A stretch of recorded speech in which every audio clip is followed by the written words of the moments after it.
All right, to all our listeners, I'm going to give a disclosure right now.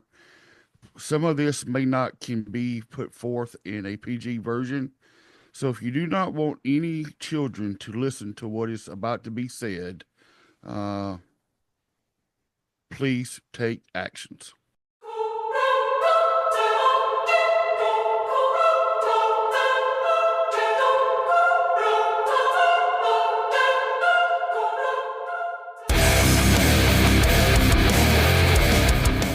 The forces of evil never rest.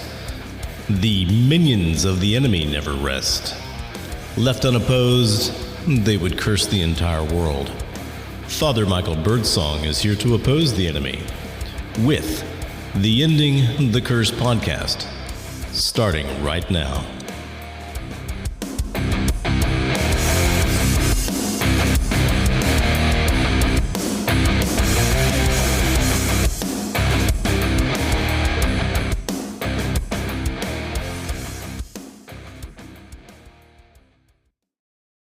Hello, everybody. This is Vic Hermanson. Tonight, I have the privilege of opening the Ending the Curse podcast, which is hosted by Father Michael Birdsong, along with his son, Deacon Josh Birdsong, and occasionally his friends, myself and Dave Griffith, and others as they are available, get the privilege of working with him on discussing the hard topics. And when he says the hard topics, he really means them. Tonight's hard topic, and I'll be a moralistic jerk here. If you don't think it's a hard topic, there's something wrong with your soul. And that topic is abortion. I have experienced abortions from a clinical standpoint, never from a personal standpoint. But that's what we're talking about tonight. So I'm going to hand it back to Father Mike, hoping that I did a decent introduction. Thank you very much, Vic. And yes, as always, like I said, I just love your voice, man. And Thank you, sir. so you did a great job. Recently, we unfortunately saw a video that Josh sent us. And yeah, I call him Josh instead of Deacon Josh because that's my son and I have a right to do so. But but at any rate, as you know, I asked y'all to watch that with reservation because, like I said, I got probably less than 10 seconds into it and couldn't even watch it myself because it just so disgusted me. And it said kid friendly, but it was about some kind of demon looking thing having abortion. And then the people around her lifting her up like they were celebrating it. And the crowd was cheering and applauding and all that kind of stuff. And I'm like, the moral compass has done a 180 for the race of man. And it just really affected me, especially in the month of January, because in our communion, we celebrate with the churches worldwide and the universal church, or the church Catholic, as people would say, the sanctity of life month. And it really rubbed me the wrong way. And before I go any further, because this episode this evening is going to be very interesting, because I'm going to come at the topic of abortion from a different angle, although I will share statistics in the beginning. But just for my sake, what were your thoughts, Vic, Dave, and Josh, on this God-forsaken, blasphemous video? Um, I'd like to think a second. Can somebody else go first, please? I'll take a shot at it. Um, Watching this video, what it appears to me these people that are watching this and celebrating it, because it is a celebration of abortion. Mm-hmm. Um, I find it hard to believe that all of those parents that are in that school watching that performance that's supposed to be kid friendly are celebrating death. I Yes. don't believe that that's the way that they view it. I think that what they are celebrating is a freedom from oppression that they feel, that it has been uh, over the years, over and over repeated that this is a right that women have, and that any infringement on that right is an oppression. And they have abstracted that from the actual life that is involved in the abortion, if that makes sense. Well, it makes a lot of sense, but go ahead and continue. So what you have these people cheering for is not the death of a human. What they're cheering for, and when you get people laughing about, because you hear them chuckling and laughing in there, is it's, you know, dropping the fetus on stage, uh, How can anyone think that's funny? Because because they've abstracted it. They are not viewing that as a life. They are viewing that as a joke against the people who are oppressing them. That's where they are.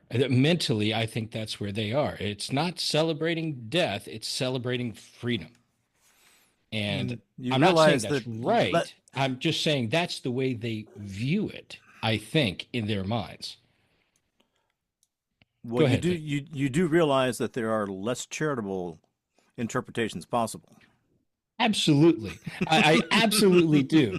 But I I see so many people, whether it be online, people I know, who are wow, we've fought for this right before. This is a woman's right. We've fought this battle. And so when they see they're losing ground on that, it's about the fight. It's not about the act itself. And what they're losing in the fight, Dave, is the fact that originally, before it became more and more and more demonically influenced, uh, is that the very act of abortion, I forget the woman's name. Josh, you can look it up and let us know.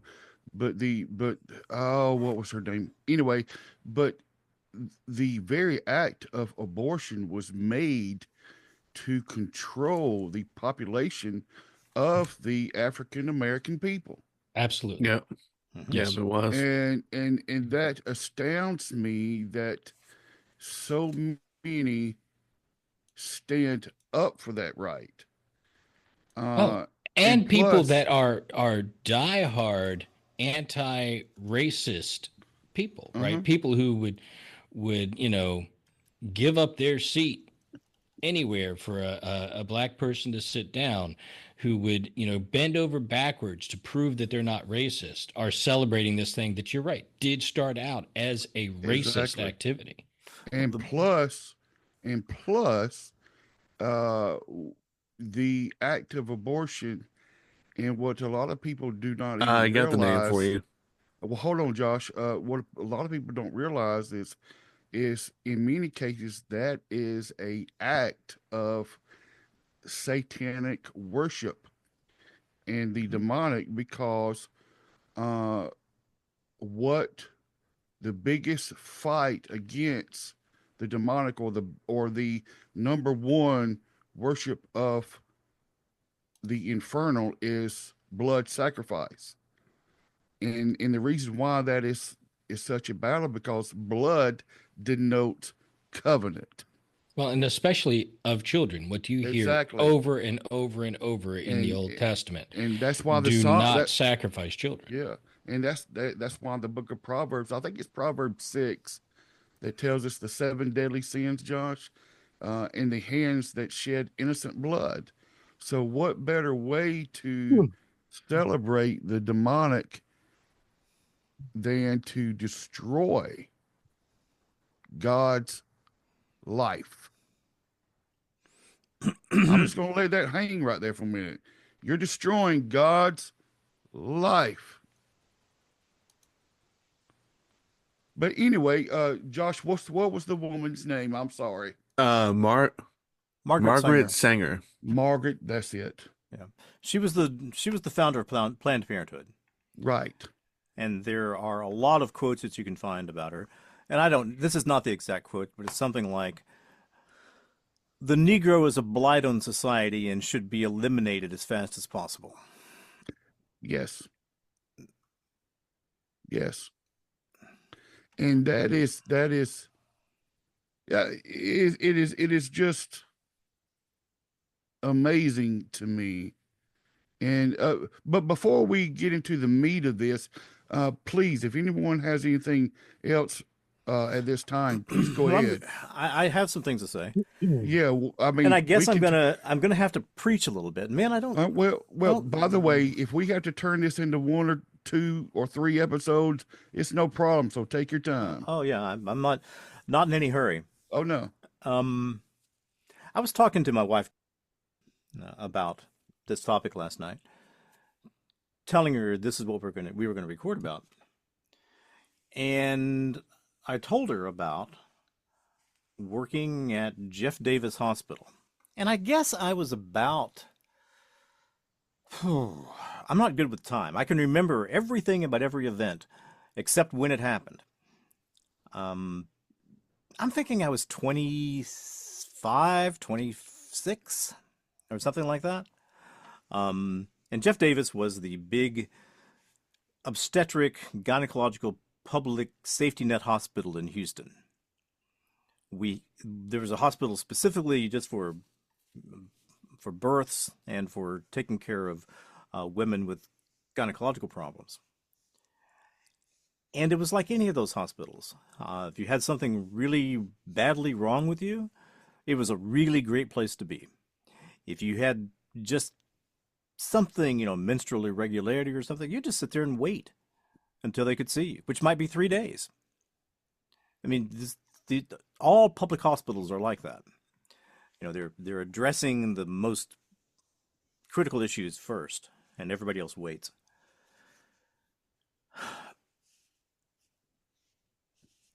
She asked me if I had ever helped in an abortion, and the answer is no. I never did directly help.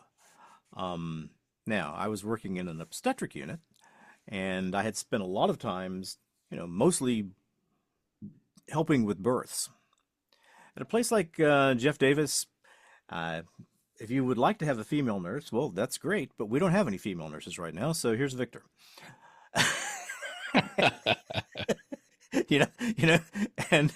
And the truth is, it was hardly ever that big a problem. I would just say to them, listen, I know what I'm doing.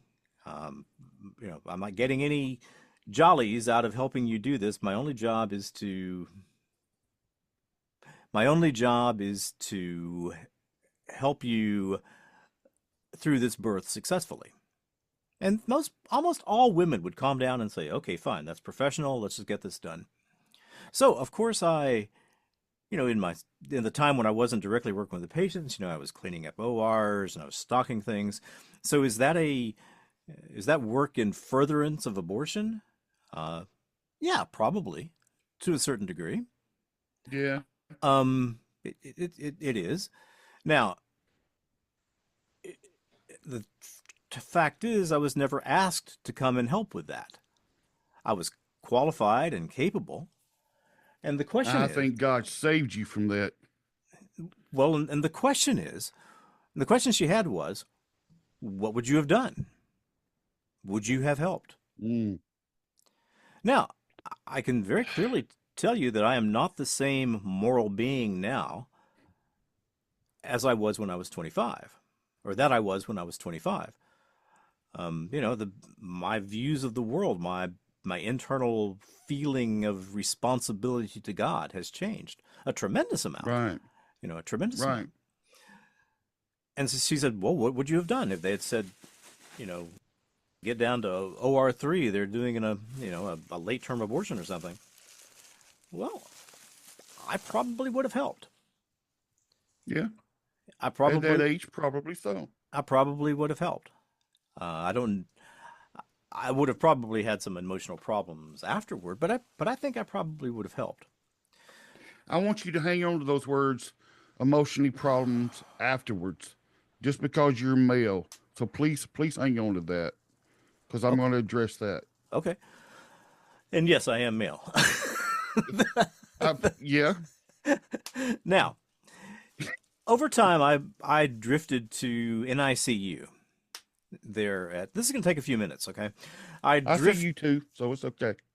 I drifted to NICU, which is neonatal ICU.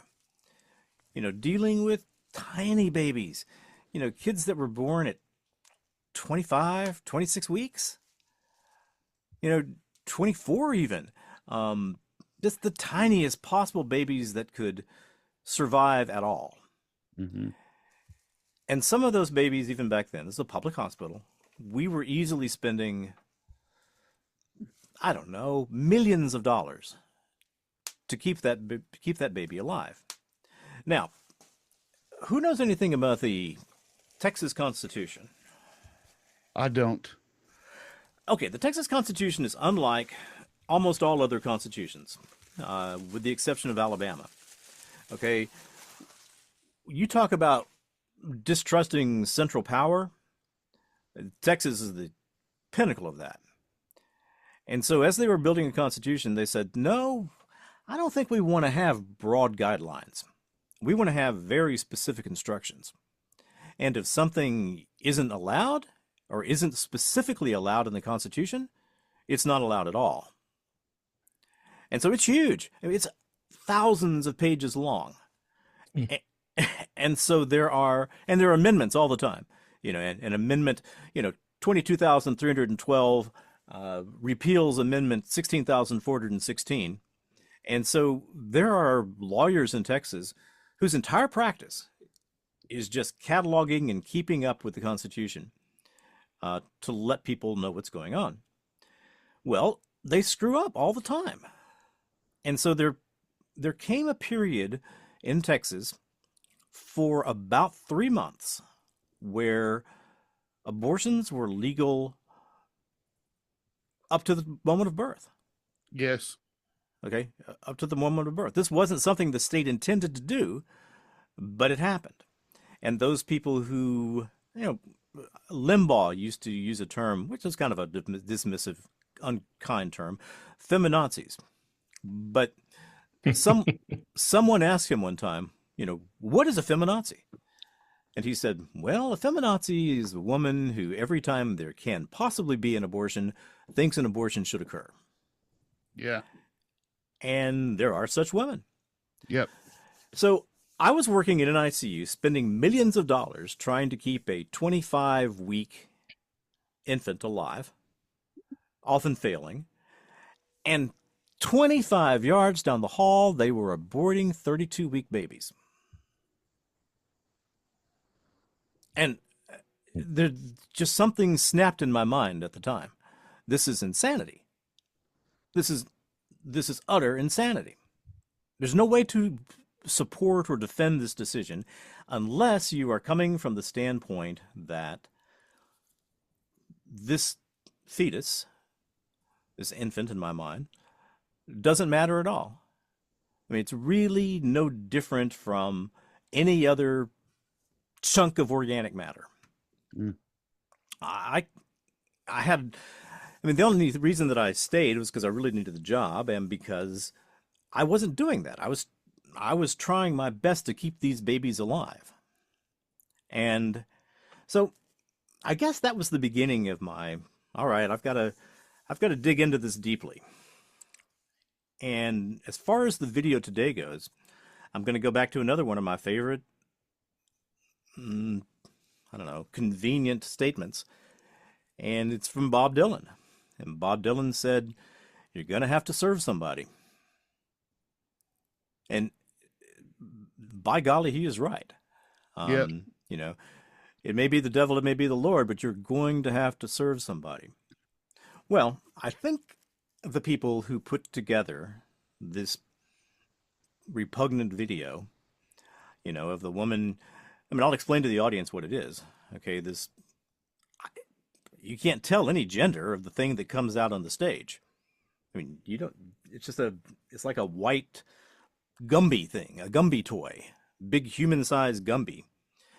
And there's a zipper where a zipper would normally be, representing a birth canal, or the opening to a birth canal, and the vulva. And they unzip the zipper and pull out a red, I don't know, is it Clump. A red what? Clump. Clump, yes. They pull out a red something. And then the woman, or the thing that is apparently having the abortion, starts throwing it at these muscular men who are there by her. And then it turns into a big celebration. So there's nothing explicit. There's no, I didn't see any red liquid flowing around or anything like that. But it's a celebration of the end of that pregnancy.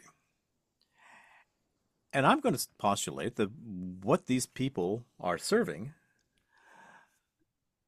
at least in their minds, I don't believe they feel like they're serving anything satanic. I think they just are saying, I worship myself. And I don't think that a human being can worship himself without that worship being taken over by satanic and demonic forces. And for a long time, I have thought that really the ritual, or the sacrament of this kind of political thought is abortion. That's the sacrament. That's the sacrament. And I find that such a painful thing to experience. Let me make that clear. That is a sacrament of the demonic. Oh yes, that is the sacrament of the demonic. Yes. If I didn't make that clear, I'm sorry, but that's the no. I just wanted to make sure that our listeners really understand that, and it was repeated once more that we believe sacramentally as the church that all life is sacred. Yes. But what we're talking about right now, the shedding of innocent blood, is a sacrament of the demonic. So I just wanted to make that very clear before we move forward. Well, and I'd like to just latch on to what you're saying there, Vic, which is the idea that this is bow down to nobody. Mm-hmm. Okay. Yeah. Worship of the self. That's kind of the point. It's a better way of putting what I was saying earlier. There's this idea that we have the freedom to not have to bow down to anybody. And that has replaced worship of God. Yes. Or in many other religions, but especially in Christianity. And these folks have pushed away from that, and they expect the freedom to do whatever it is that they want.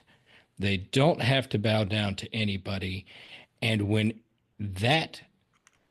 they're told no, that they fight against it, no matter how much harm it does to themselves, no matter what the cause really is. To them, this is not about killing babies. It is about, hey, I have the freedom to be whatever I want, and you can't tell me no. And so anything that furthers that rebellion is good. And unfortunately, it is the unborn that's paying the price. I agree with you totally. I mean, absolutely. It is the I worship myself. And unfortunately, the unborn is paying the price.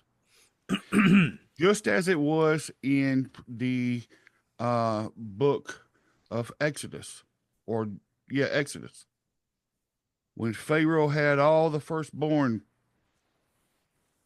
killed, threw them in the river to the alligators. It was because of pride. And we see that throughout from Genesis to Revelation. The worship of self, pride, in which the unborn or even alive are killed. And now I'm getting ahead of myself. And Vic, please. I can always come back to these topics. That's what I'm saying. Come back. I will come back to what I'm saying later. But you go ahead and you go ahead with yours. Well, I never know exactly where to finish with this. It's no problem. I don't understand the worship of self. But it's not something new. It's something that's been there for a long time. When I lived in Charlotte, one of the local Targets kind of got in trouble because, well, they had a whole rack full of, T-shirts with funny messages. Right. Things like "I'm with stupid," and then one that says "I'm stupid." You get the picture. I mean, there are a whole bunch of these kind of things. But there was somebody, some genius, decided that they would buy some shirts to put there that said, "Waiting on the test to see if it's a girl or an abortion." And of course, they had the opposite, "Waiting on the test to see if it's a boy or an abortion." And, well, of course, somebody found that shirt, took pictures of it, sent it to the local news organization, and the local news organization put it out there. And then, of course, Target, somebody came on and said, "Oh, this is not the policy of Target. We don't have control over every buyer we have," stuff like that. But I think there are people who could buy that shirt and buy it 100% non-ironically. This is we would rather have an abortion than a boy. And I guess I'll stop there because I think that at the bottom line with abortion, almost always you have unjustifiable selfish motives. Now, even that becomes complicated. When I worked in Houston at an architecture firm, I had a team, a design team, and one of the people on the design team was named, I'm not going to give her name, let's say her name was Alice, which it was not. But anyway, Alice had one healthy child, and then she had a child that had all manner of genetic issues. To where she had to have a liver transplant. She was on cyclosporine. She was hairy. She was from side effect from the drugs. But keeping that child alive was an incredible effort. It was incredibly expensive. It was emotionally draining, and the quality of life that child could expect was very little. However, Alice did her very best in raising this child, was very good, was very kind, was very loving. And so finally they started doing genetic profiles on Alice and her husband. And they found that it was, they were the perfect autosomal recessive couple, where with every pregnancy there was a 25% chance that the child was going to have this particular problem again. So she finds herself pregnant again. And they do the work to determine, early amniocentesis to see if this, what's that? I said right. Yeah. Early amniocentesis to see if this child was going to have this particular syndrome, which I cannot remember what it was. And it turns out that it did. And I can just remember, being in a design meeting one day and Joyce just, brr, flag that, Victor, and get rid of that. That- being in a design meeting one day, and Alice just breaks down, and she will not stop crying. And so instead of asking Alice to leave, I said, "Hey guys, let's postpone this meeting." And I stayed there trying to talk to her about this. She had decided that she was going to abort this pregnancy. And I can just remember finding myself feeling like, because at this point I'd become pretty staunch in my view that there should be no abortions, that an abortion is murder regardless of the circumstances. And I still feel that way. But I didn't have the ability inside of me to say, "Well, Alice, I'm really sorry about this, but you realize you're murdering a human if you do this." I just couldn't do that. Yeah. I mean, was that a sin? No. I mean, I saw this woman who I knew was a loving, kind, responsible, caring, hardworking mother, and that she would never, ever do anything to hurt a child. But she also was exhausted. And I guess that's where the grace of God comes in that, is it my moral task? Is it my moral obligation right at that moment to try to change her mind, or is it my moral obligation to simply be loving and kind and answer whatever questions she asked? I'm so glad that you shared that story.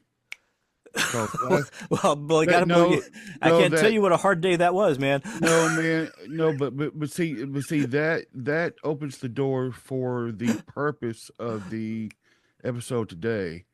Yes, I wanted to talk about the hard things. I want to talk about the horror. I wanted to talk about the brutalness of abortion. Yes, of course, but today I want to talk about the after effect. Hmm? And but first, with that being said, I'm getting way ahead of myself. But since you brought that subject up, those type of abortions, when it comes to those highly complicated medical things, when it comes to rape, when it comes to even, unfortunately, I have to say the word incest, Mm-hmm. those type of abortions count less than 1%. Right. They're very, very rare. Mm-hmm. So when all of the pro-choice people want to throw that up into your face, you just look at them and say, that's less than 1%. You know what I'm saying? And well, that's the case that I want to say. Remember that, less than 1%. And so I don't want to hear that argument from the pro-choice people. Hey, George. I Hey, had George. a false start earlier. Yeah, you disappeared on us, man. I was about ready to hear from you. It's okay. I got all excited. You were dealing with hard stuff, man. Yeah. Yeah, I but- had a false start. I apologize, guys, and to the listeners hearing this beep in and beep out. I don't know if Vic, you're taking care of that on the meeting, but that's me going in and out of the door here.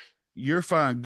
We would, at least at one hospital I worked in, if someone was having a miscarriage or was having an abortion, they would give them the option of receiving what they call products of conception.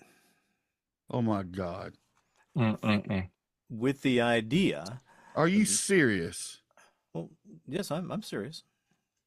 But have ever no, I'm totally no. I'm just saying, are you serious? Because it just blew my mind. Well, they're going to offer the person the after effects of an abortion or a miscarriage. Oh God. Because And here's the reason they were doing it was because a meaningful number of women down the line would feel a degree of guilt and would want to have a burial, a genuine burial for the products of conception. Okay. I mean, there would really be nothing else you could do with that, but that was their reason for doing so. I'm sorry, I'm confused. Can you explain this to me in more detail, Vic? The products of conception. That's what they call the murdered baby. The aborted baby, the murdered baby. The murdered baby. Let's just talk plain, guys. Yeah. Yes, the murdered baby. When the baby is aborted or with a miscarriage, I'm sorry, I apologize. I don't want to classify everything. You're right. No. I can understand the miscarriage, Vic. Believe me. Mm-hmm. That's a whole different story. Mm-hmm. But to offer to that is totally the pulled apart, sucked, vacuumed legs and feet and arms and fingers and you don't. That's just throwing it into the mother's face. She's going to have a hard enough time later on, like you said, with feeling guilty, much less offering them the sacrificial parts to Satan. Well, that's the other part that came up was people. It was not uncommon for people to accept the products of conception. So the question, of course, the hospital's view was, at some point you may find it helpful to have a burial, a funeral for this. I'm making you mad.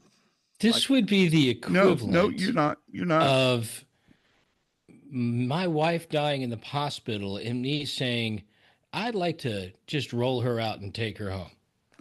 Well, yeah, no, not really, because our business is designed to roll her out and take her to a no. funeral. But you're saying they're offering it directly to the patient. Right. Yes, they were. So that would be like me saying, okay, I'm sorry, my wife passed. I throw her over my shoulder. What I can remember, I don't know if they did something to desiccate that. Look, there's somebody in the audience who'll know what I'm talking about. Yeah. But I remember the container because it was orange and thick and had a really, really heavy screw on top. So I don't know what they were doing with it.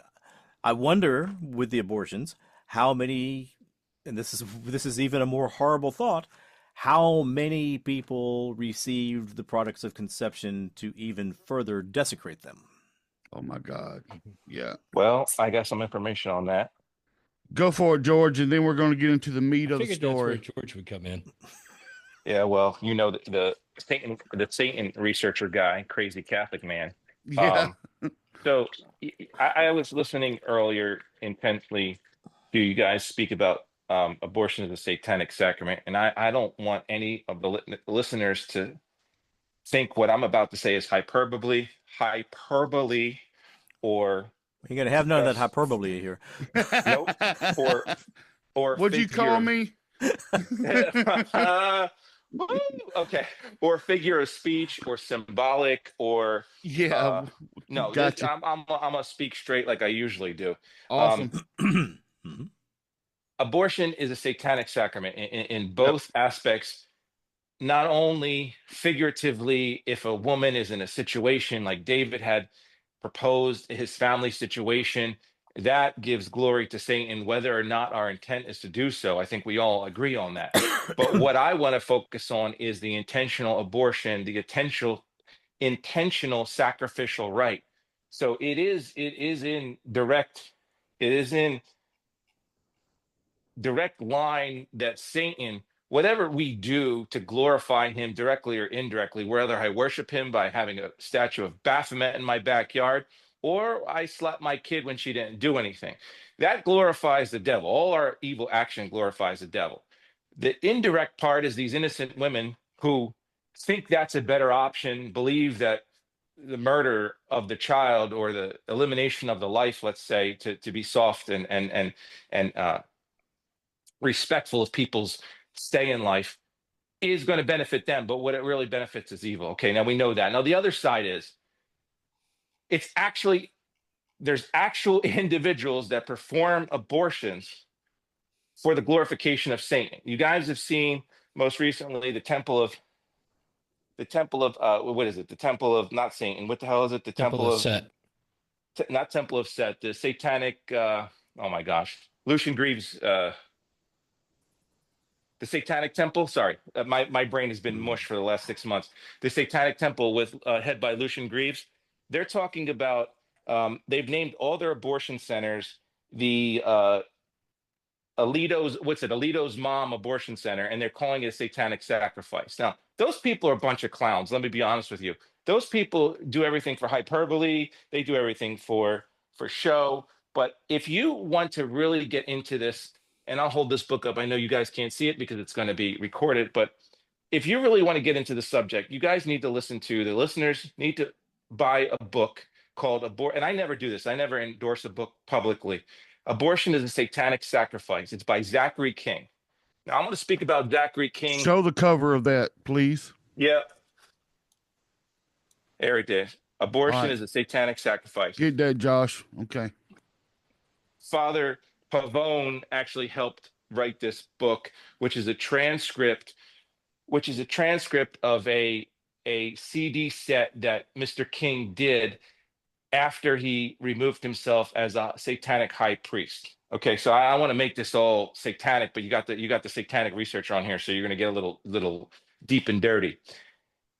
This gentleman, Mr. King, and others that I've been researching and that I've been trying to get in contact with, and I'm this close to getting in touch with Mr. King, have been in the world of what I call level 3 Satanism. Not the skinhead kids in the mall with the, they believe in everything and the goth and all that. And not these atheistic Satanists that we see on TV trying to just for show, folks.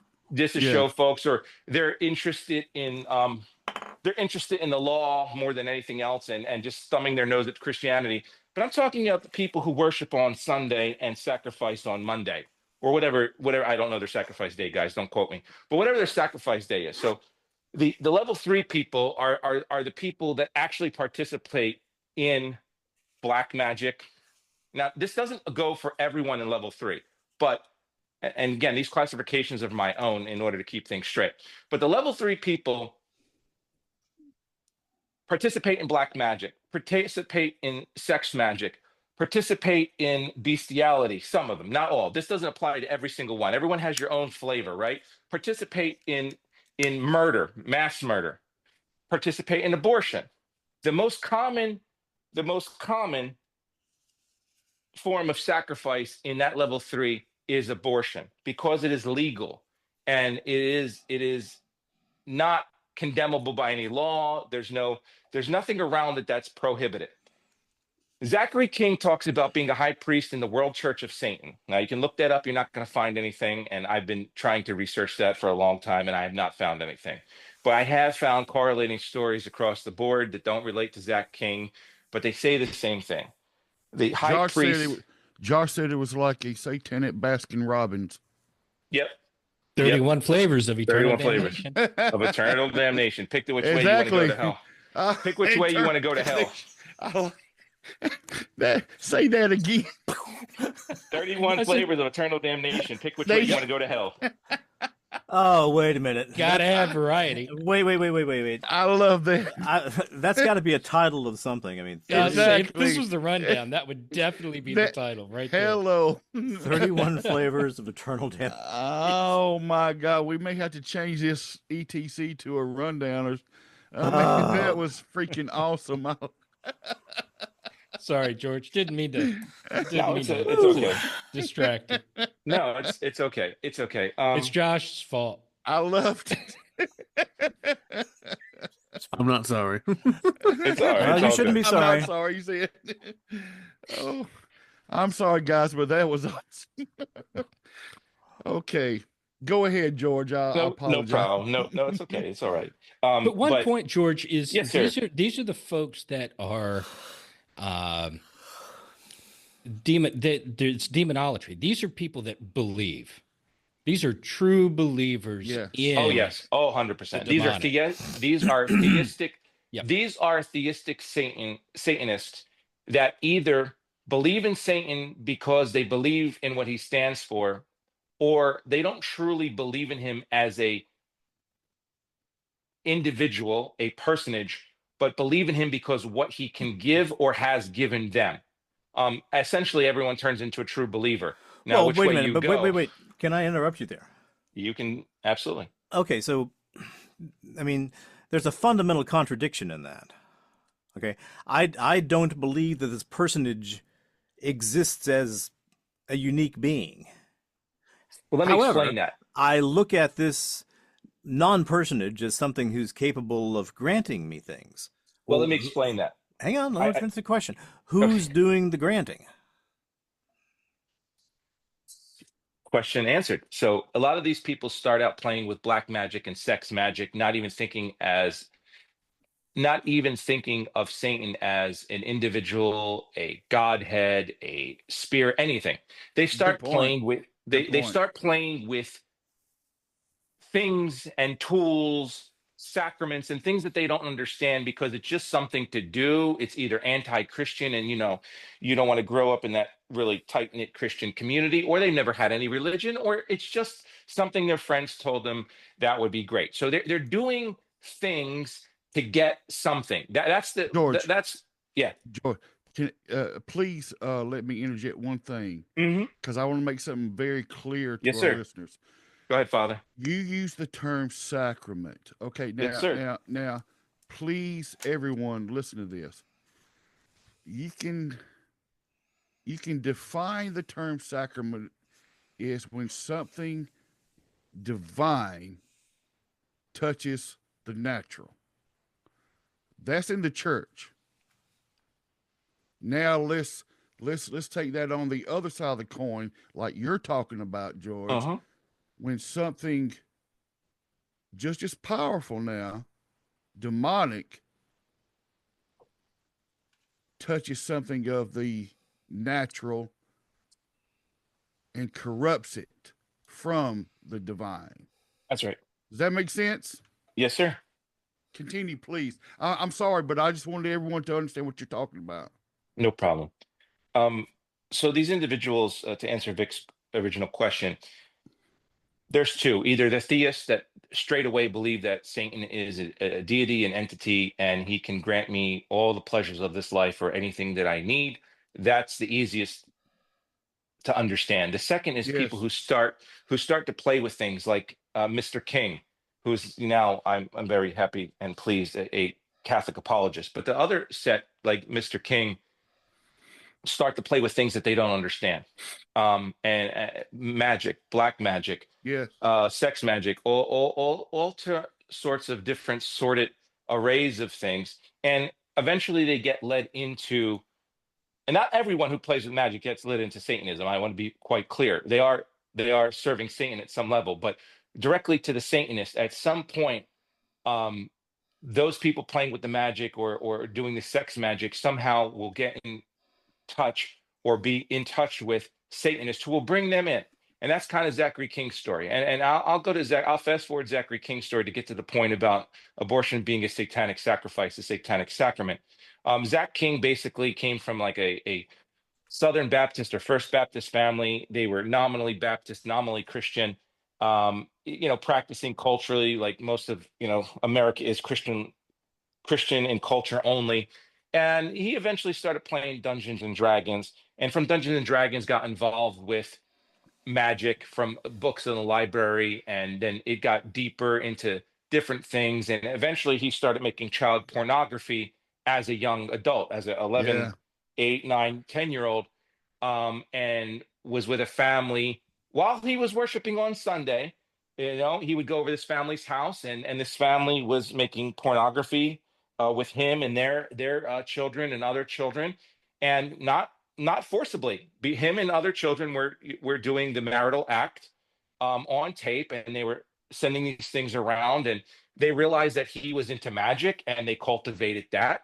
And he found out maybe year 3 that he was actually involved with a satanic cult. Fast forward the story, well, he became one of the grand wizards of the satanic cult. Um, he was in a coven, which is a small group of individuals who practice a particular religion, this being Satanism. And from that, he traveled the United States, and then he started practicing elsewhere when he was a teenager, got involved with other Satanists, and then eventually, supposedly, this is unconfirmed, we can't confirm or deny this, but this is his story, became the high wizard of the World Church of Satan, Yeah. um, Yeah. in which he performed abortions, not medical abortions, but where he was in the room with women who are breeders. A breeder is basically a woman who has On the altar. Yeah. yes, has a baby for the purpose of sacrifice, but in the office, and all he had to do was basically put gloves on, insert one of his hands or fingers inside of the woman, and then get the blood. It didn't matter if it was the blood of the baby or the mother on his hands to seal the magic that he was doing. And the magic was done for the purpose of X, fame, fortune. Not for him. These things were paid for people coming to the coven, to the World Church of Satan, for certain things. But in order to seal that deal, it needed to be sealed in blood. Obviously, there are satanic covens, and there are satanic Covenants. cults. Yep. Yep. Across the world that will perform murder. There are some in Switzerland. There's some in Sweden that actually go out and murder people. And they have some Nazi ties. But that's a little bit messy here in the United States. You can't do that. So what do they figure out the best way to do? The best way to do is use aborted fetuses. The satanic covens and cults are affirming exactly what they deny on TV in the media, that a life is from conception to natural death. It would not be relevant, that blood sacrifice, that blood sealing of the satanic covenant, as Father Mike has said, would not be relevant if that was not a life.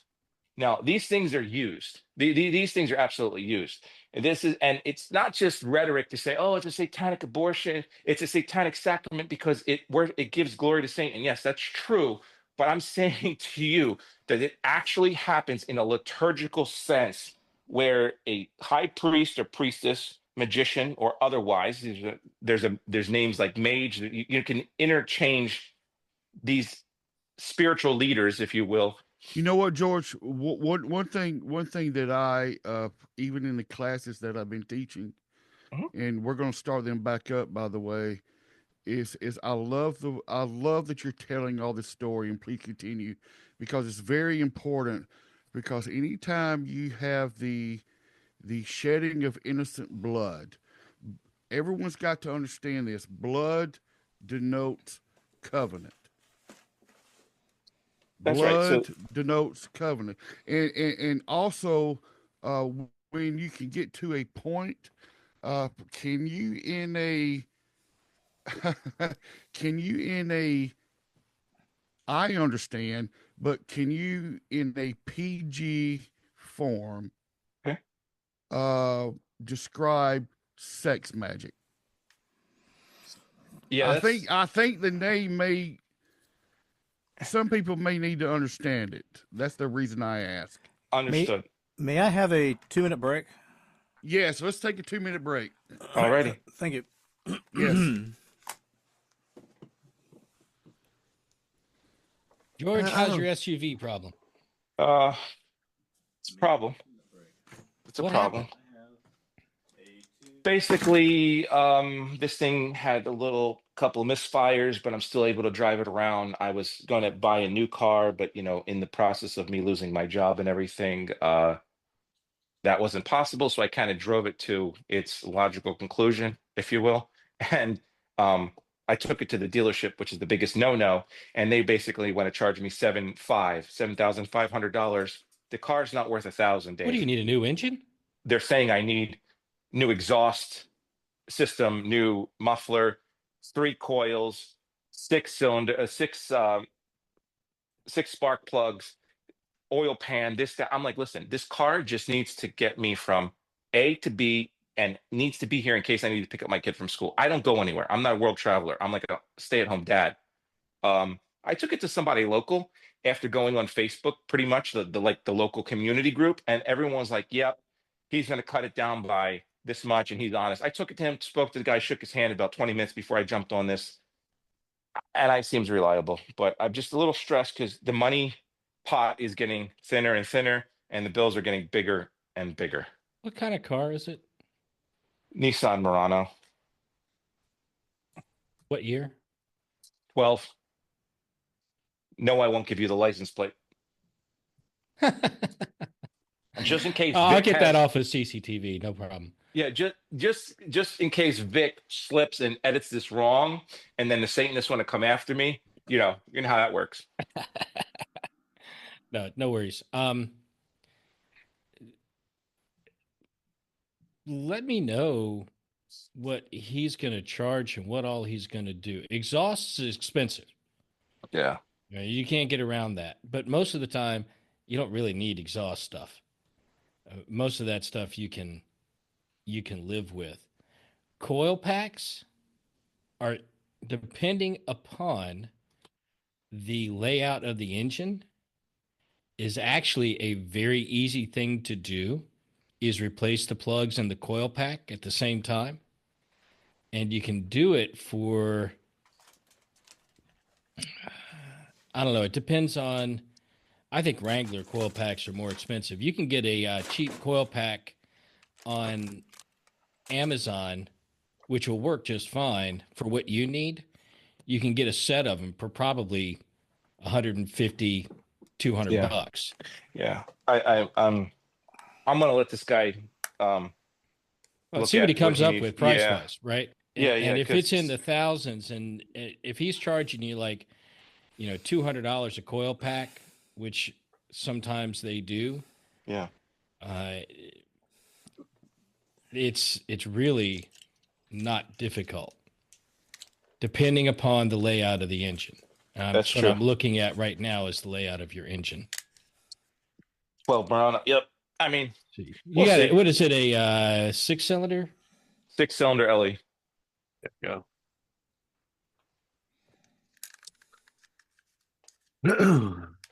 What's up, Josh? Not much. I'm sorry I was quiet throughout the first half of this. I was sitting over here trying to get my taxes done. I hear you. I hear you. Oh man. Oh Oh. man. I had to go visit the Blessed Sacrament before I came here because I'll tell you, the day I had, the night I had, and talking about what I was going to talk about, I'm just like, yeah, I can't do this alone. So I went in there You for like needed it. 5 minutes. I went in there for 5 minutes and it was like, all right, I'm about to talk about Bob, and I'm about to go heavy. And every time I talk about him and I don't pray up, stuff is happening, and it's already happened. So I don't need any more. Just cover me. And I got on the phone, and we'll just see what happens tonight. We'll just not pretend. We'll just survey the area and see what happens, because I'm already in Schitt's Creek without a paddle. I don't need the paddle. I don't need the boat to be taken away from me too. Hell, I done lost my paddles. Yep, no paddles. I just want to keep the boat. That's all. I'm going with my arms at this point. Sorry, guys. I took a little bit longer. I had to take It's some okay. medication. That's all right. Dave understands what I'm talking about. Yeah, I just took some myself. So No Uh, problem. You guys just cue me where you want me to finish, and then No, or- I wanted you to. I just got out of my mouth to Josh that this is probably going to turn into by the time we get done, 2 or 3 parter. But I wanted George. I wanted you to kind of in a PG way. sure. And the reason why I wanted you to explain this sex magic is Is- because of the nature of the demonic course that I teach. I just got through teaching a 2-year course, and people are enjoying it very much. And we're about to. I'm trying to wait till after my back surgery, but events of today kind of. I don't know if it's gonna happen soon or not, but anyway. I'll explain that later. Okay. but we're going to be starting it up again soon, and I wanted you to explain this because I'm going to add it into my curriculum. Okay. So I'll start from the beginning.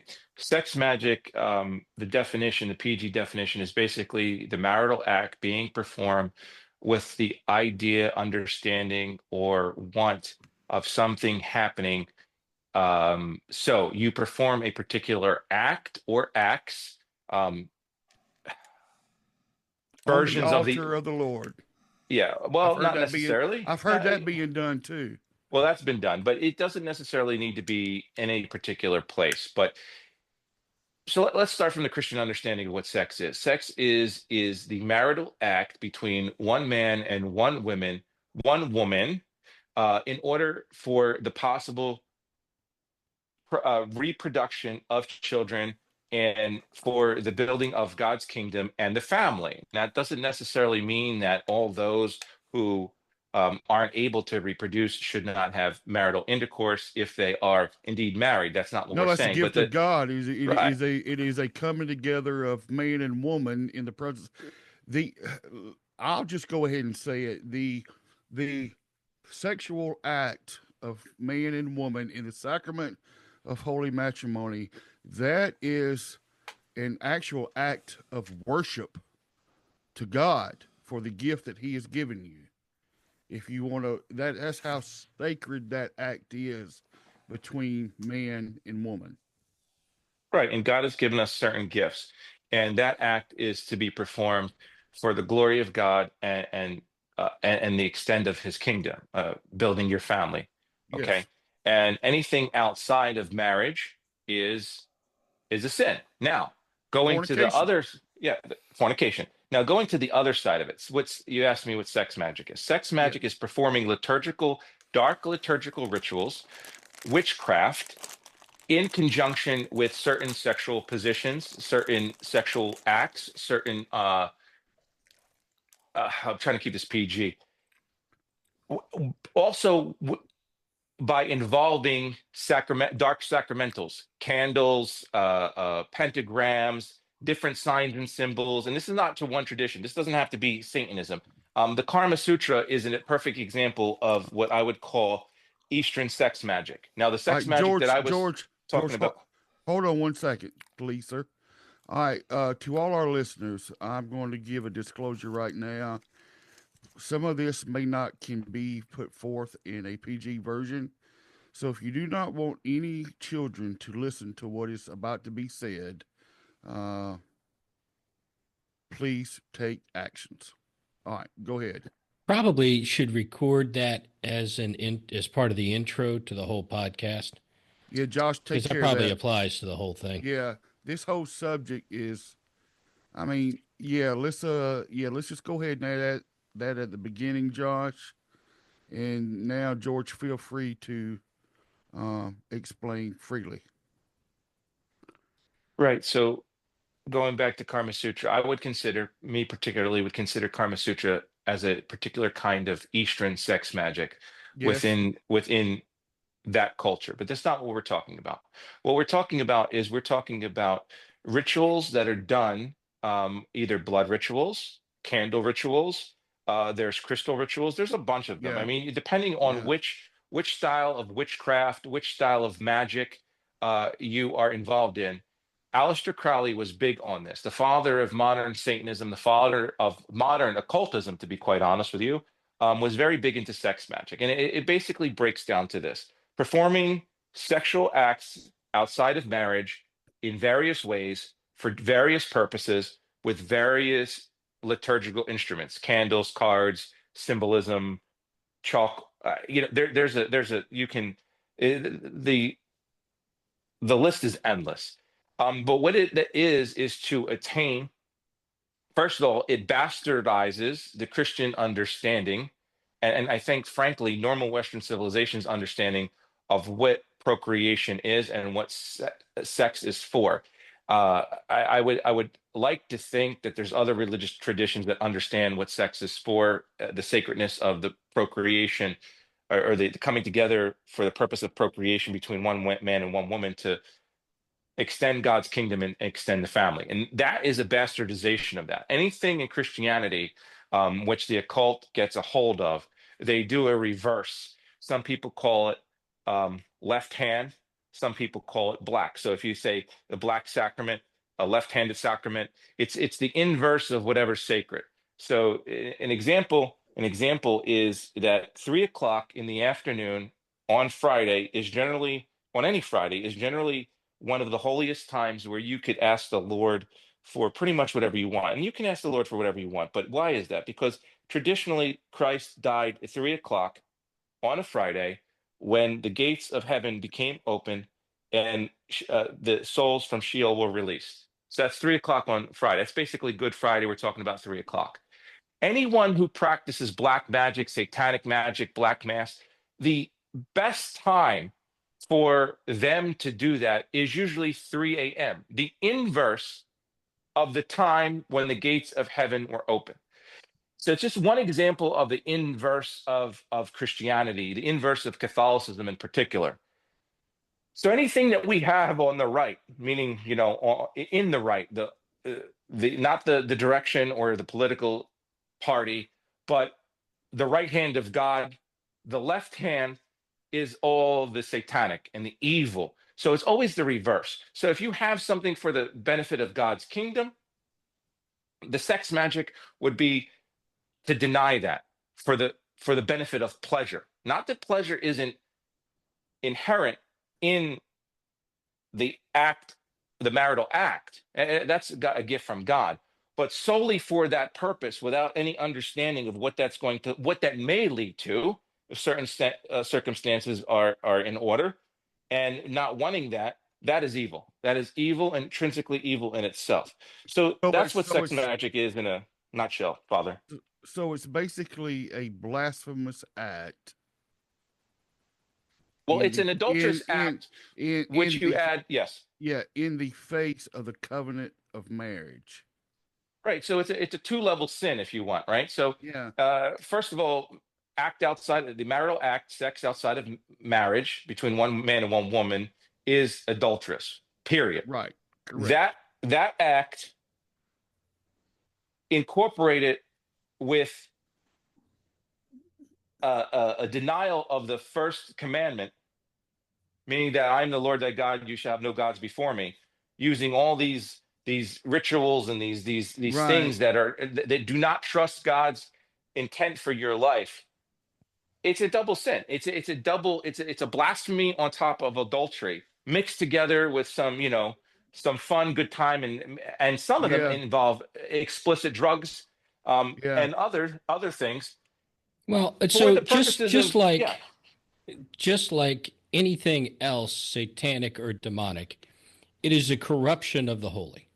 Exactly. That's the 100%. basics of it, right? So in Pretty this much, yes. case, the corruption of the sexual act is what gives it the demonic power or seals that covenant, just like the blood from the abortion seals the covenant. It's a corruption of life. So it's Yeah, always a corruption of the holy, of the good.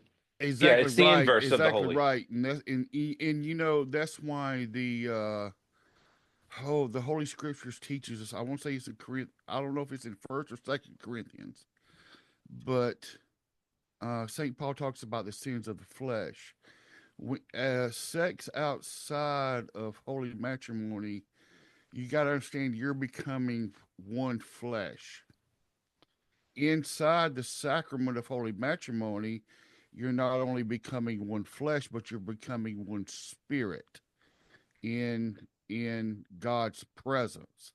So it is so the infernal's whole idea is to destroy the quote unquote covenant of holy matrimony in the act of becoming one flesh. And then the case of what George is talking about, we have countless, and I mean countless, um, even priests that are supposedly priests of God, but in the background, they are having sex on altars, on what they call, or what is being called, baby factories. Is that right, George? Baby factories Well, to to yeah, I mean, have to have sacrifices, blood sacrifices on yeah. the So altar I of don't know if God. there's actually. Sorry, Father, I didn't mean to step on you there. No, no, I no, don't know if no. there's actually factories, so to speak, but what I do know in my research and my talking to certain individuals that used to be in the life or semi in the life, and not at level 3, but maybe at level 2 and level 1, is that they do have breeders. Breeders are individual Right, women. breeders.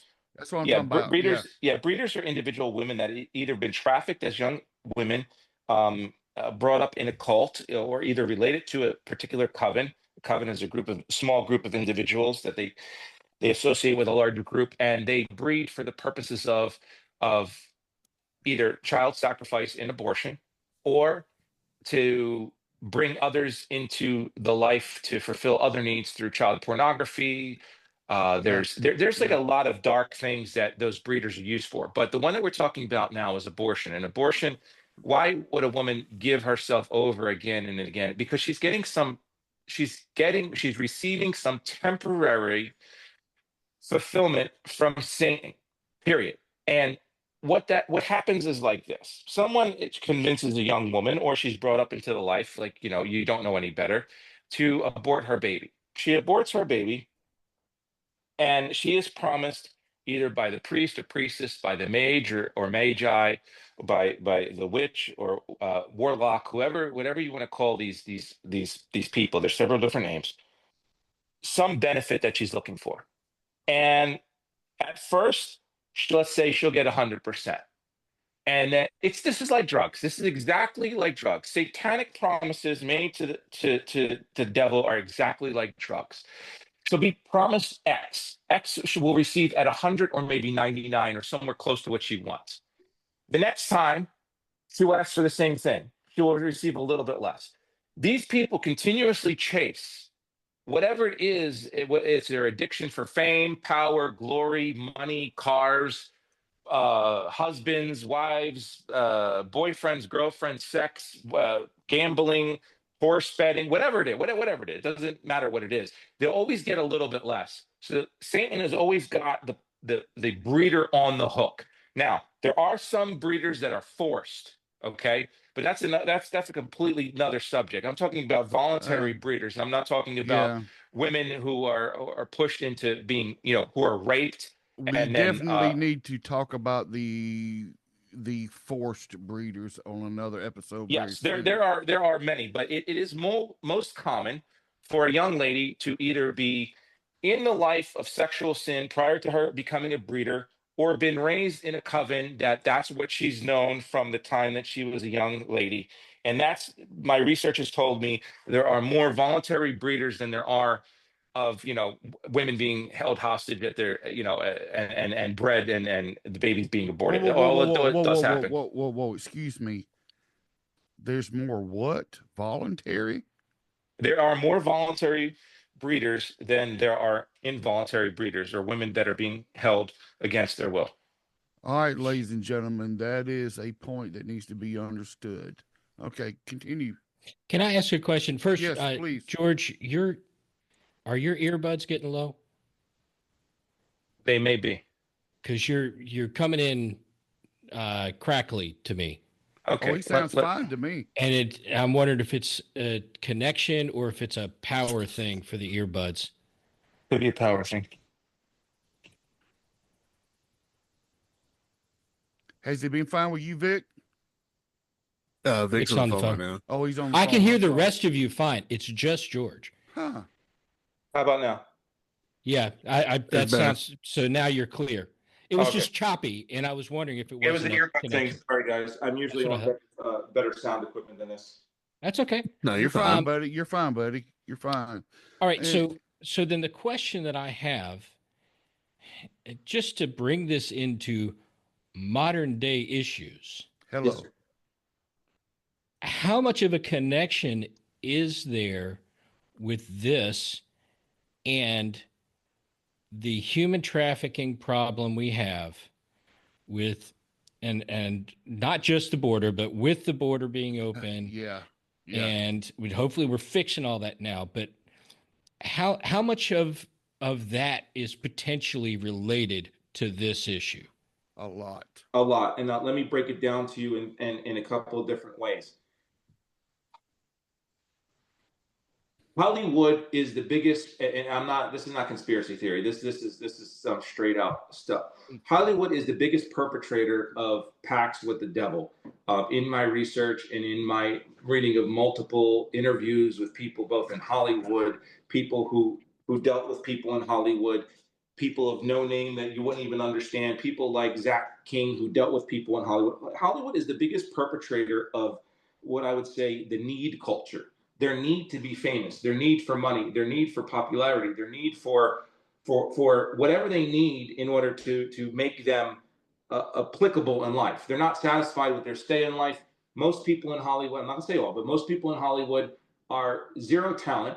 You see these movies nowadays, you see them back in the day as well. They have zero talent. They have zero, it's really a bunch of garbage put together. And I'm not trying to criticize music or movies, but you see, why do these people get rich off of some things that, it's because there's a cloud, there's a fog of Satan put over people's eyes. Now I'll get back to what we're talking about and how much of it is relatable.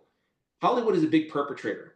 I would almost 100% guarantee you that not only the P. Diddy situation, but the situation with our friend on the island, Mr. Epstein. Jeffrey Epstein. Yes, sir.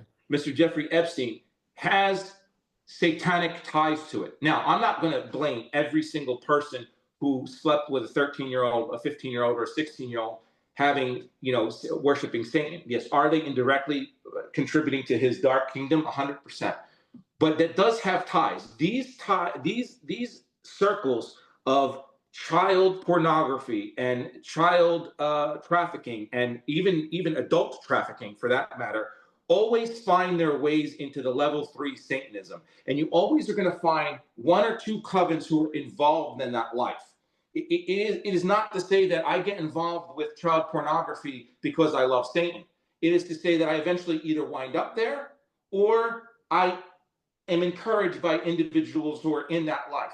These lives are like a Venn diagram. They meet in the middle. You have people who are, indulgent in things they should not be indulgent in, child pornography, improper relationships with minors, rape, incest, these things, not necessarily thinking that they're going to, do any dark sacrifices, but people who give the ability to provide such services are generally level 3 Satanists. They're generally in some kind of occult connection, or they wind up in it working with the occult. Right? That's true for the Mexican cult Santa Muerte, Saint Death. There's practitioners who just basically are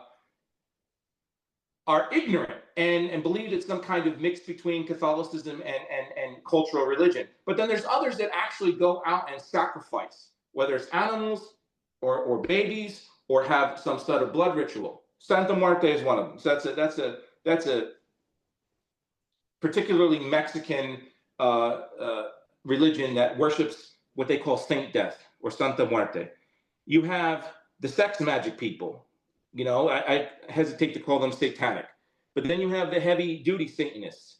You have the cannibalist Satanists. There's like so many levels of this. It's almost like the reverse of Christianity in our denominationalism, right? You have Catholicism, Orthodoxy seem to be at the top, I would say, as the most visible. And then you have things like Anglicanism and Lutheranism and evangelicalism and First Baptist, Second Baptist, Southern Baptist, they're not in any particular order. But there's so many flavors of a cult. And I don't mean a cult like Wicca, although I do believe that's evil in itself. That's a subject for another day.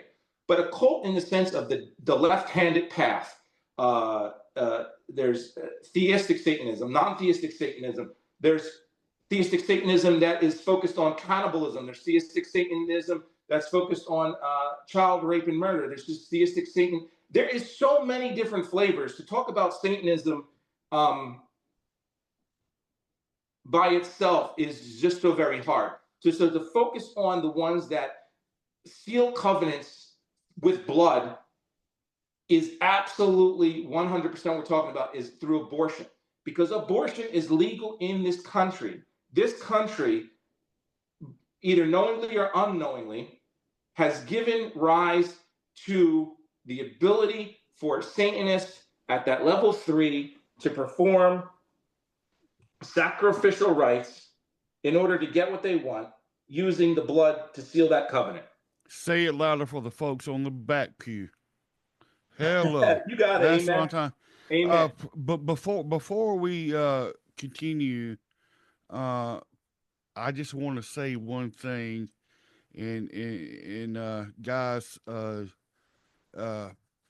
Dave, if you don't mind, or Vic, if he's off the phone, I would like for one of you to kind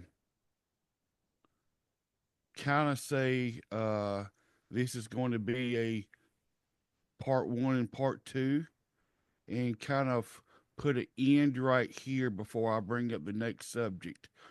Or if you guys are getting tired, we can come back for the next subject. But we need everything that's been said is very important, but it's definitely going to be more than one episode. So we need to put a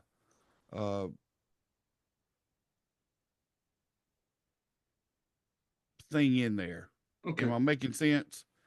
Yeah. So Yeah, Dave, I've got about 15 minutes left myself. all right. All right. So Dave, you can go. I tell you what, you can go ahead and take your time in ending this episode for part 1, and then mention in part 2 we brought up everything that we did today to get to this purpose, and the whole purpose that I want to get to, and George kind of hit on it. We actually have denominations out there that will give a certificate or a coupon, if you will, believe it or not, and pay for a woman's abortion. Yes, sir. I'm not going to say the denomination because it wouldn't be right of me to do so. You want me to say it? I'll say it. No, I won't. Go do ahead. It. No, I'm not going to do it. I'm not going to turn into that. But let me wrap up, Father, so I get that point on that. Okay, go ahead. Go ahead. That thought. Go ahead. So this is what I want to make a point of. In answering David's question, I'm going to take the opportunity to use David's question as a kind of a period to the sentence. The problem is not the individuals who are Christian or other men and women of good faith who understand that life is sacred from the womb to the tomb. Right. And it's not the Satanists, stay with me, who understand that life is sacred from the womb to the tomb, because they absolutely understand that. Yes, they it's do. all the people in the middle who are lukewarm, who have a fog of Satan on them. Our brothers and sisters who we sit with in church, who we go to school with, who we go to work with, those that we love, some of our pastors, some of our priests, some of our deacons, some of our neighbors and friends, the people in the middle who kind of just look at this as, well, it's a right or a left situation, and I kind of want to fall a little bit right or a little bit left. No, let me be honest with you. If the Satanists, the dark Satanists, the left-handed path, understand exactly that this is a sacred life given by the Almighty, and they're sacrificing it, we should look to them as an example and say, well, if it's good for them, it's no good for me. Hello. Both sides understand the sacredness of this. The problem is the cultural Catholics, the cultural Christians, the cultural Jews, the atheists, all the rest of the people who fall in the middle, who don't really know what they believe or believe on a cultural level. That is the problem. We are trying to call those people to conversion, because we know what not to do, and others know what not to do. They just choose the wrong. Hello. This shouldn't be a political situation. I mean, you have to look to two sides. There are no things in life where two sides of opposing forces will agree that isn't a truth. Look to any situation where you have mortal enemies that agree on something, but in different ways, that is a truth. Both Christianity and men and women of good faith understand that life is sacred from the womb to the tomb. So do the Satanists, so do the evil ones. They bastardize it, but we agree that life is sacred. Now, if both sides, and there are no other sides, agree, it's the people in the middle that we're both fighting for, and the people in the middle that we need to get this message out to. George, real quick before Dave ends this session, when I began the teaching again, and we've got a whole new or whole new built up more than what we had curriculum now. We have it. We're going to be having it on one Saturday a month. I would like for you, if you are willing, to join me on one of those via Zoom. Sure. And I want the people to know about this sex magic because it's very demonic, and your knowledge of it is more than mine. So I would like for you to join me and speak on this.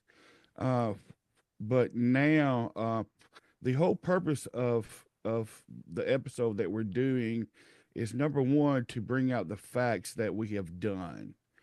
But another thing, George, is the next session that we have, and we can discuss it on Discord when the next one will be. I want to talk about, number one, the failure of the church. Now, Okay. what do I mean by that? Uh, we've already mentioned the fact that when it comes to rape, incest, medical issues, so on and so forth, that is less than 1% of all abortions. Yes, sir. And I am not going to get in the trap of talking about the survival of the mother. I'm just not going to do it. That's between them and God, not me. I am talking about the convenience issue of abortion. I mean, my God. I mean, even in the sense of rape, report your rape. Go to the hospital, and you don't even know if you're pregnant or not. I'll just go ahead and say it. Take the morning after pill they offer you. I mean, you don't know. I mean, yes, that will aggravate some. I don't care. That's me. You're aggravating me, Father. Well, and I understand that, but the point that I'm trying to make is that is less than 1%. I agree Okay, about the percentage. I don't agree that right. chemical abortion is any less And fine than that's physical. yeah, and that's a fine line, and I appreciate that, and I'm just glad that I can't say I agree or disagree on that. Uh, Well, but I'm just glad we can all be brothers. But however, what I want to talk about, well, go ahead, David. I was just going to say, here's the thing about that. One of the things that I get frustrated about in moving the ball forward with abortion rights is it's an all or nothing thing to so many people.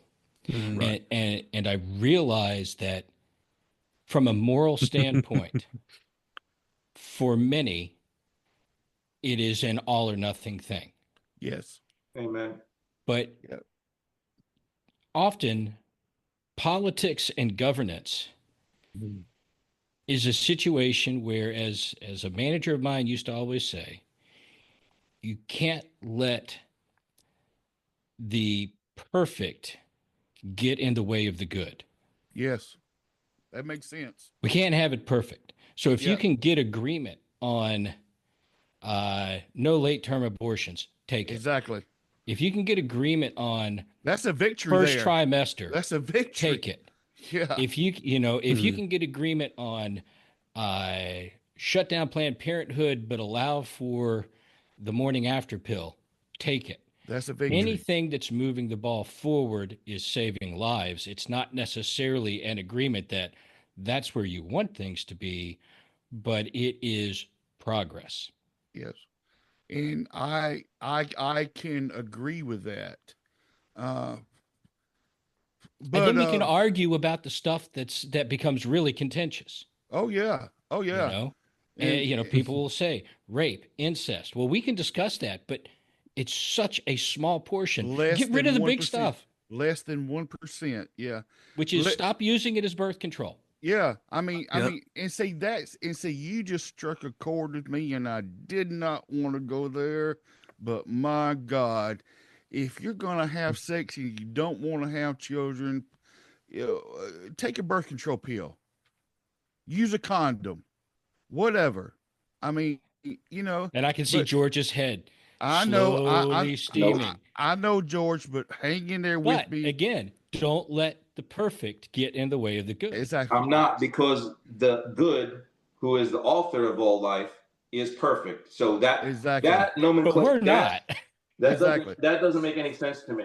I Exactly. can't listen. We did this in California with gay rights. Y'all gonna hate me now, so Oh I'm no, gonna preach for about a minute. no, We did this in California with gay rights, and now we're here with transsexualism and everything else. I'll make it brief because I know I'm outnumbered, and I love you all to death. no, you're We not gave outnumbered. we gave individuals gay rights, or we gave them rights, or whatever they wanted to call it. You know, with regards to congregating in certain areas, having protected areas where police wouldn't come and raid them, and sodomy was taken off the books, and so on Oh and my so forth. God. Okay, and that was You're fine. going. People were like saying the same argument that we're having here. People are like, well, they're just attracted to. Okay, fine. And I'm not saying we should lock up people for sodomy. That's not what I'm advocating here. But we opened the slippery slope 20 plus years ago, and now we're here opening the, for me and many traditionalists, opening the door with the perfect and the good argument, Dave, with all respect, and having the, well, we give this to give that. First of all, the idea of the people, citizens in California, were to give them an area in California, particularly San Francisco, where individuals, LGBTQ that we call them now, could do whatever they wanted to do and keep them in that area. That abomination, and I'm going to use heavy language, that abomination has now spread to my daughter's school, the churches, the clergy, and we're talking about America. We're not talking about worldwide. I don't believe in giving Satan one damn sacred inch. I agree. For me, Okay, so it's I all want or to nothing. point something out, George. He's already taken the field. The question is, But I don't have to sign up for the team. do you take the field True. back 10 yards at a time or 100 yards? I deny the game exists. I don't Okay. sign up Well, for that team. you don't have to play the game. Yeah, that's the point. But you're never gonna change society that way. I believe we can. I just don't believe we can do it with compromise and the devil. I believe we can change society, but what I'm saying is not getting involved in that game, finding an alternative. I believe the alternative is fasting, prayer, and being a stubborn SOB like your buddy right here is. I agree. I agree with that. But however, I agree. I agree. But listen to this, and this is why I love our group. Each and every one of us can have a conversation, and even if we have to agree to disagree, we all leave in unity. Oh, we always leave happy. Absolutely. Oh yeah, Yeah. and see, this is the point. And if you think you're fired up now, George, you just wait to part 2, because I'm going to give you the topic right now. All right. Because the church has failed, and frankly, I am pissed off about it. Let's just say what I want to talk about next time is this.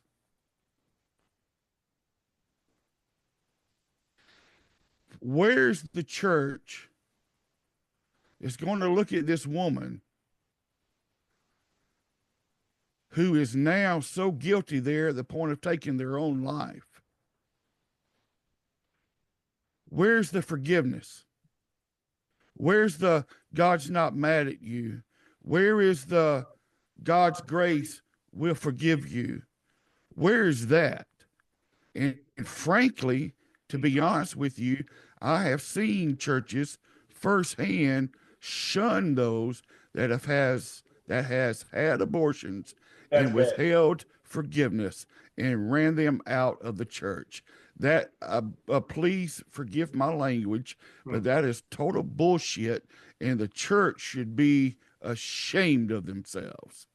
So, what I want to bring in our next part is that number one, that woman has a right to be forgiven.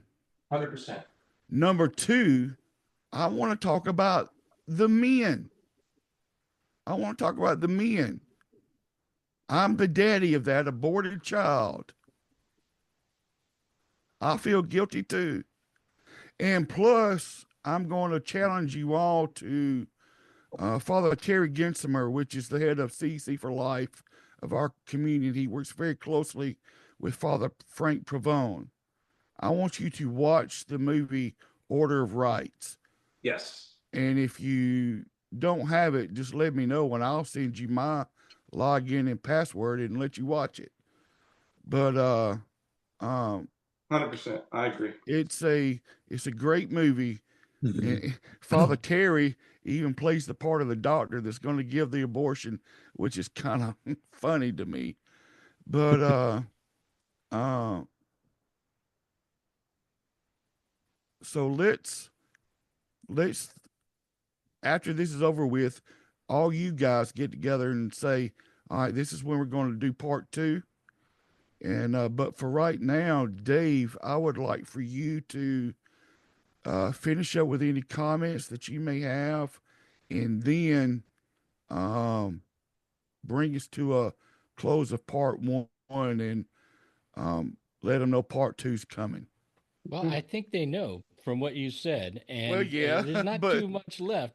I'll just say, from my perspective, this is a complicated issue. Oh, it is. 100%. That's why It I is a like. complicated issue. I tell everybody we're talking about the hard things on ending the curse now. Yeah. This is the hardest thing to me that you've had Yeah, on the show, I agree. and I think it definitely merits, another, at least one more discussion. But I just want to sort of reinforce what I was saying at the beginning, which is that there is a large portion of society, and I think this is worldwide. I don't think this is just in America. There's a large portion of society that views this in an abstract way. It is not personal to them. Yes. It is somebody else's problem, and that person should have their rights unlimited. And therefore, in order to fight for those rights, they fight for the right of abortion. And we killed over 1 million babies last The year. numbers are staggering. Yeah. And just like you brought up, earlier, the reason this was started was for, racism and to knock down the black population. That's right. Margaret It Sanger. absolutely has.